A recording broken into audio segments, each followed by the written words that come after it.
definitely expecting the Chrom. The Chrom pick, or maybe like the Roy's like a counter pick, but I will say Chrom would probably be the first go-to. He's probably gonna lean into. And meanwhile, Ekidona, we hardly ever switch off of Palutena, but there is a potential for a Jigglypuff switch as well, since we did see that at some point, but we'll see what happens with that one. But Chrom and Roy is definitely looking very plausible for. In fact, it's probably looking pretty certain for Frost here on the other end. And there's a Palutena pick and the fist bump, and we're getting ready to roll right into it. It is game time, man. I got the reads. Look at me. That is actually a pretty nice Chrom skin, I gotta say. That's the one that I usually tend to use. Yeah, I don't know why I like the white with the orange, but it just kind of pops. It just kind of works. I kind of like that spearmint one that he's got going on with like the mint green mixed with like the darker I think black color scheme that they have. That one is pretty good as well. The purple one. Honestly, I think Chrom just kind of lucked out with these skins, but right now getting to work immediately, Ekidona getting these aerial combos with those up airs and just catching every landing that Frost is throwing at him. Yeah, several up airs in a row are going to be connecting, putting Frost up to 108%. Meanwhile, Ekidona did have a really great job controlling the stage, but Frost is stepping up the game, tying up that percentage, and it's showing right now. Right. It's rare to see Palutena outpaced by a lot of characters, but it is the Chrom, one of those characters that's able to do it, and a nice Jair to take that stock. Wait, why don't we call it... Okay, I'm sorry. Pause real quick. Why do we call it Jair, you know, jab aerial, instead of... why don't we just call it Jack Air? Jack Air? Yeah! Well, because like sometimes you can do jab and a forward air. Right. Jab and a forward air also works, so it's just like to generalize the both. The Jack Air, that sounds really funny. That's kind of true. Jack Air. Come on, that sounds great. I might just start calling it that. See if it catches on. Jack aerial. Oh my goodness. Okay, well, match is tied right now, but Ekidona's trying to go for another up air screen, just shy of landing itself. Good up B to tie up that percentage, and things are back to even again on these second stocks here. If there's one thing I learned about Ekidona last night at the AZSL Pool B qualifiers, it's that Ekidona's advantage state, especially at the ledge, is insanely good. Yeah, really great. If they catch you in the air sleeping, they, I mean, they can juggle you to hell and back. If they have you at ledge, they can cover multiple options just by standing still and waiting for you to do a dumb approach and just back air you or hit you with a smash attack. Again, Tomahawk smash attack seems to be one of their go-to options as well, and a lot of people just aren't ready for it. Yes, it's a very prominent option from Frost, and it does show itself out there as well. Yeah, that's game number one. Great counter from Ekidona as well, and yeah, Ekidona quite good at this matchup, it seems, and pretty convincing game one. Yeah, pretty convincing game number one. You said it. But we'll have to see what the counter pick is going to be here. Meanwhile, for himself. So let's see how that pans out.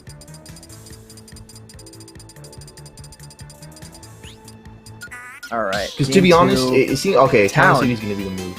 Yeah, that's a Chrom stage. Actually, Pella likes the stage too, though. Yeah, I feel like a lot of the top tiers, to be honest, or the high tiers, tend to get a kick out of this one, with very few exceptions. Yeah, you know, I'm inclined to agree. Because you know, a lot of good high to top tier characters have like one really good horizontal kill option, or like a very oppressive back air. So you know, Palutena's got that invincible one. Chrom has that really strong one. Joker has that huge and strong one. Pikachu has that long, lingering and can be chained into itself one. You know, so and they all kill horizontally. I think that's one of the things that makes this stage so good for all those characters. That's right. Horizontal KO options are where these characters thrive. Yeah, it's where it's at. And also, it's the I think the disjointed down tilts that are good ledge pressure, just because of how thin the ledge is here on the stage. I mean, look how little space there is from the stage to the bottom of the ledge there. I mean, that's why Palutena's down tilt is so good on this stage specifically. Yeah, definitely since that like nasty angle that the stage kind of tends to favor. Right.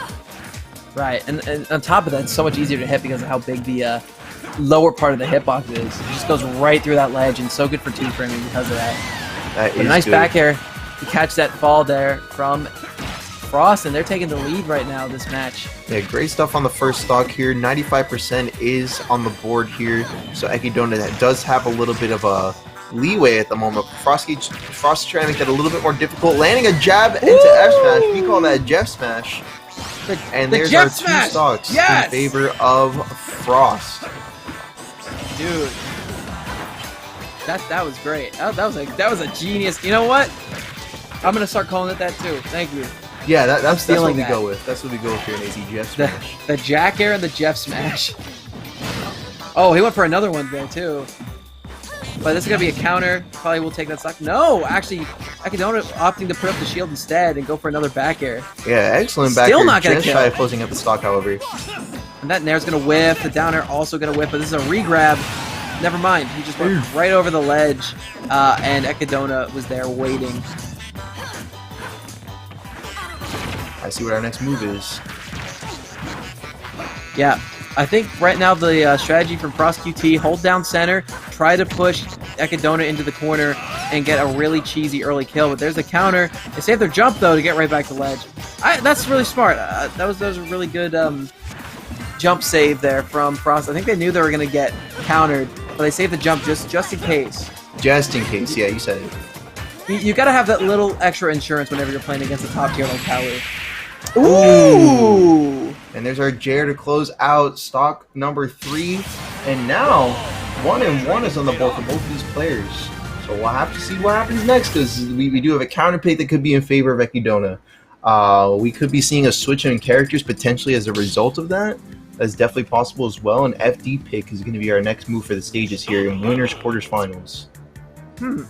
Yeah, Palu likes the stage more so than Chrom does. I don't think Palu is overly fond of the stage because she does like her platforms because, you know, up air is able to cover the entire thing. But yeah, up air exists. You know, I think Palutena has a little bit of an easier time hitting the ground from disadvantage than Chrom does. But, you know, then again, it's going to be hard to catch Chrom out simply because of, you know, his fast faller type of build. But that's not stopping Ekidona from getting a nice nair combo into that down air off stage. Right, Beautiful. Yeah, great timing to catch that up B as well. And we're seeing Frost off to a very early deficit. Yeah, really early deficit, so we'll have to see what Frost has planned to try and tie that up, because, I mean, this is definitely one of those situations where it looks like it's an even game, and then you look further down and you're like, wait a minute, what happened to the stock count? Something's not right. Right. Something's not right. And we're on the cusp of seeing that again, maybe in the opposite direction, maybe in the same one. We don't know. Yeah, we don't know quite yet. There we go, there's our jab, no follow-up just yet. Dash attack is going to get parried into a back throw. Great counterplay from Ekidona. Yeah, okay, but a good back air on that landing. Ekidona just going to go right back to ledge, try to get a little bit of iframes to help recovery. The jack air not going to be killing just yet. Very close to it, though. Yeah, there it is, that time. Dude, wait, jack air is actually... And Jeff's man. Like, dude, we should write the rules. We're geniuses. Yeah, really great plays here from the both of them so far. Oh my goodness! Did I not see great plays? What happened? That was actually really bad. Frost.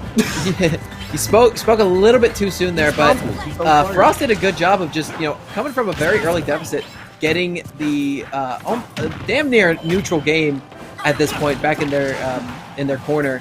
They haven't taken that stock yet, but they are on their last stock potentially in winner's side. But a jack air to help them get back into this thing. You said it. Last stock here for the both of them, so this would swing either way at the moment. Right. And it's not even close over yet, as already Frost evening it up and taking the lead, in fact.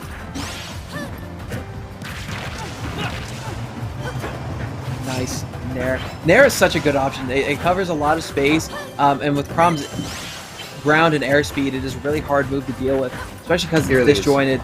And it combos into quite a lot, especially Nair 1. Just combos into quite a lot of grounded options that Chrom has at their disposal. Oh, man. Right now, Shoutouts to that explosive flame, though. Yeah, that explosive flame kind of came in clutch. Yeah, that we would have been seeing a Jack Air potentially at that percent. Oh, we're going to see another one off that roll read in, and an upset. FrostKqt beating Ekidona. Yeah, Frost actually placed a little bit higher in our ranking.